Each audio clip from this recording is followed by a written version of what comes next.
Michel Morin.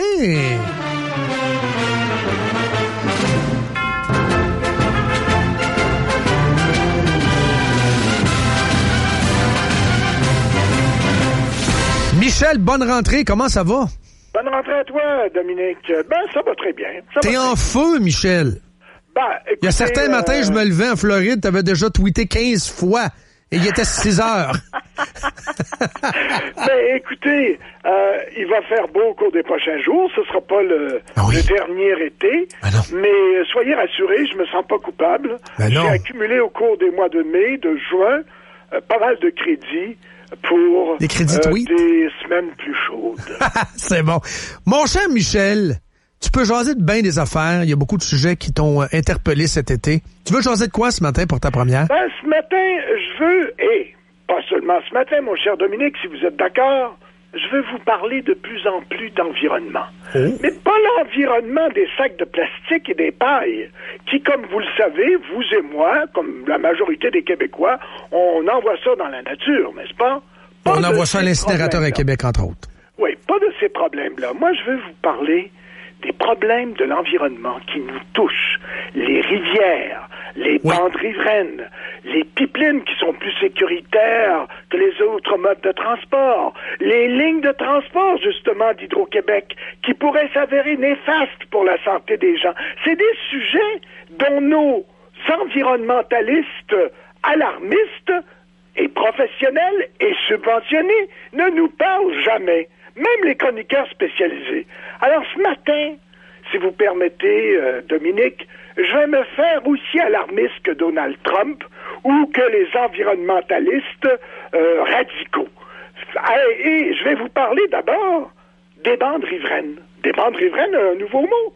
Ben, les bandes riveraines, pour les agriculteurs, le long des cours d'eau, par exemple, c'est 5 mètres.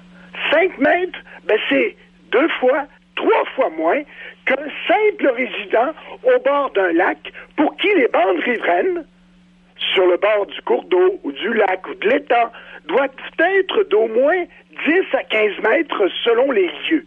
Mais pour les agriculteurs, figurez-vous, on a limité ça à 5 mètres.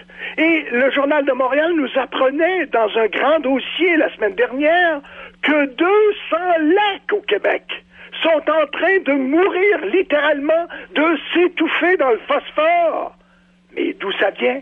Ben, le coupable numéro 1, ce sont les agriculteurs avec des bandes riveraines qui sont limitées à 5 mètres. Les fermes porcines, souvent. Le phosphore, c'est l'urine de porc, ça, entre autres. Aussi. Pourquoi y aurait-il 2 sortes de citoyens au Québec? Les agriculteurs, puis vous et moi sur le bord d'un lac, d'une rivière ou d'un étang. Alors, ça, c'est un vrai problème. Je parle pas de paille de plastique, de sacs de plastique. C'est un vrai problème. Connaissez-vous un seul député de l'Assemblée nationale qui va se lever un jour pour dire, écoutez, c'est sérieux les bandes riveraines au Québec. On va mettre ça à 10 mètres pour les agriculteurs comme l'ensemble des citoyens. Alors, ils ont peur de l'UPA. Ben, vous l'avez deviné, j'ai même pas besoin de vous le dire. Comprenez-vous, on est là-dedans et évidemment, nos écologistes professionnels et subventionnés, ils parlent jamais de ça. Pourtant, c'est un vrai problème illustré par la mort des lacs, entre autres, au Québec.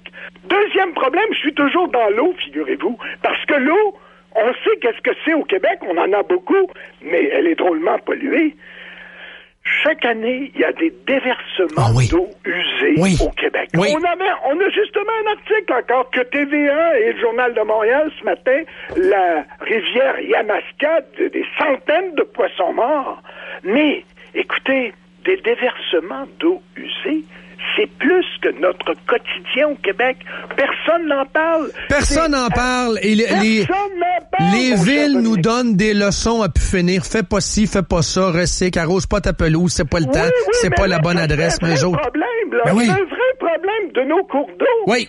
Il y a un article de temps en temps, l'article du Journal de Montréal, il nous parle de Saint-Hyacinthe, il parle de la région des Bois-Francs, il parle de l'Outaouais, mais c'est une fois de temps en temps. J'ai une question pour vous, mon cher Dominique. Puis vous allez me répondre sérieusement, on n'est pas organisé, on le sait. En Ontario, les derniers chiffres qu'on a, population de 14 millions, hein? 14 millions en Ontario, 8 millions au Québec. Savez-vous combien il y a eu de déversements l'an dernier? 1300.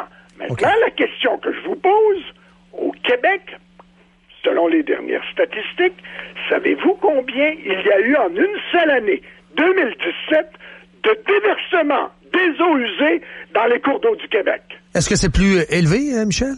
J'ose croire que oui. Donnez-moi un chiffre. 3 000. 62 000. Je vais le faire. Michel, là, avertis-moi avant, là. Je parle pas des sacs de plastique et des pailles ce matin, là. C'est 62 000, c'est référencé.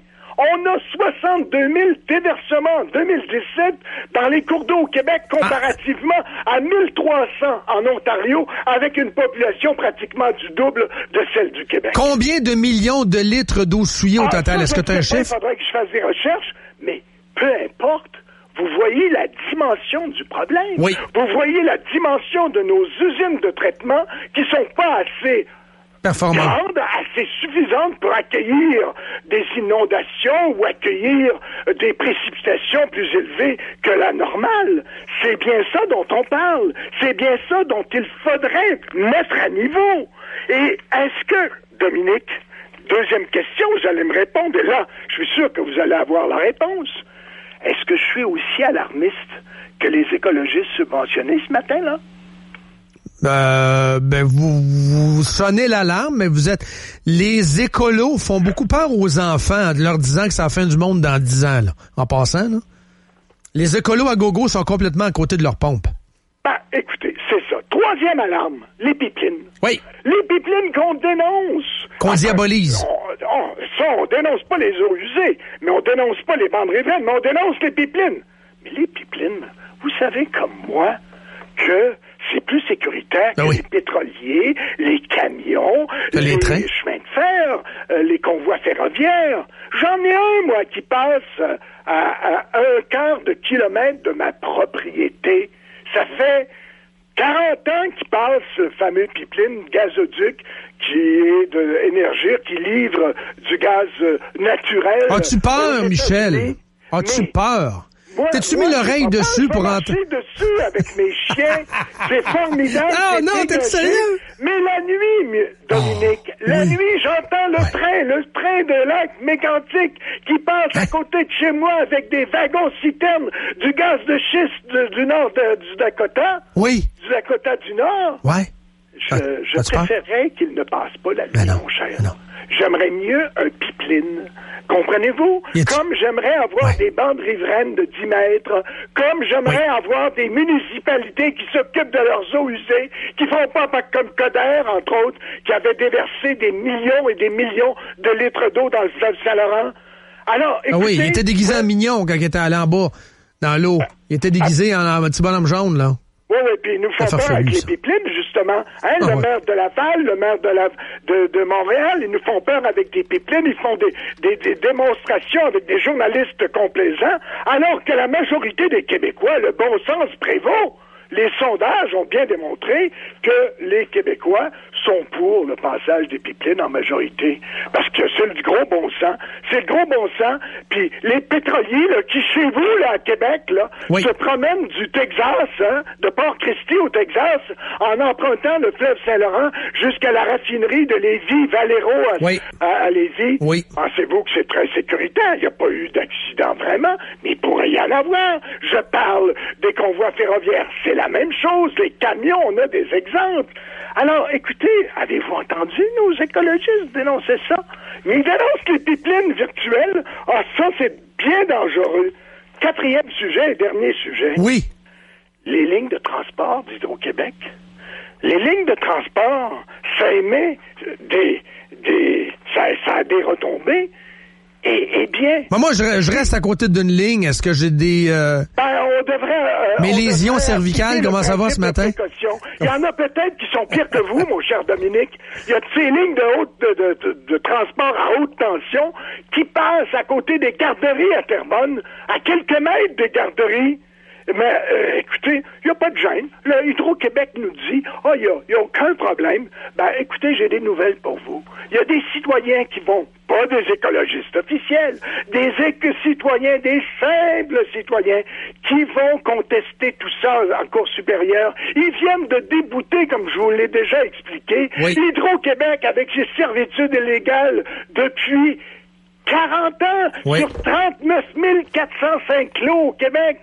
Alors, pensez-vous qu'une société d'État qui est déboutée en cour d'appel pour ces lignes de transport qui s'installent illégalement sur le terrain des gens, pensez-vous qu'Hydro-Québec aurait peut-être un principe de précaution à exercer? Et l'État de New York veut nous acheter là de l'électricité. Ben, ils vont faire passer la ligne de transport sous le lac Champlain et ensuite l'enterrer juste à New York. C'est deux comportements différents, vous trouvez pas? Absolument. Il y en a un qui est plus diligent que l'autre. Moi, je pense là, que cette année, Dominique, on va en parler de l'environnement, mais pas des sacs de plastique, pas du CO2 qu'on met dans nos bouteilles, qui est un poison selon nos élus. On va parler des problèmes qui nous touchent. Oui. Nous touchent littéralement dans nos cours d'eau, sur nos terrains. Et il y a des gens... Regardez, je parlerai pas de ça ce matin, mais on a, cet été, pendant nos vacances, on a révélé que nos écoles, les enfants de nos écoles, eh bien, souvent, ils boivent de l'eau avec des teneurs en plomb qui sont très au-delà des normes de santé. Personne n'en parle. Pensez-vous qu'il y a à boire et à manger en environnement, Dominique? Personne n'en parle, effectivement. Hey, on en reparle de temps en temps durant la saison, c'est sûr, Michel. Hey, bonne saison. On va souhaiter bonne saison. Réciproquement, mon cher. Salut, bye. Réciproquement, mon cher. Salut, bye. Réciproquement, mon cher. Salut, bye.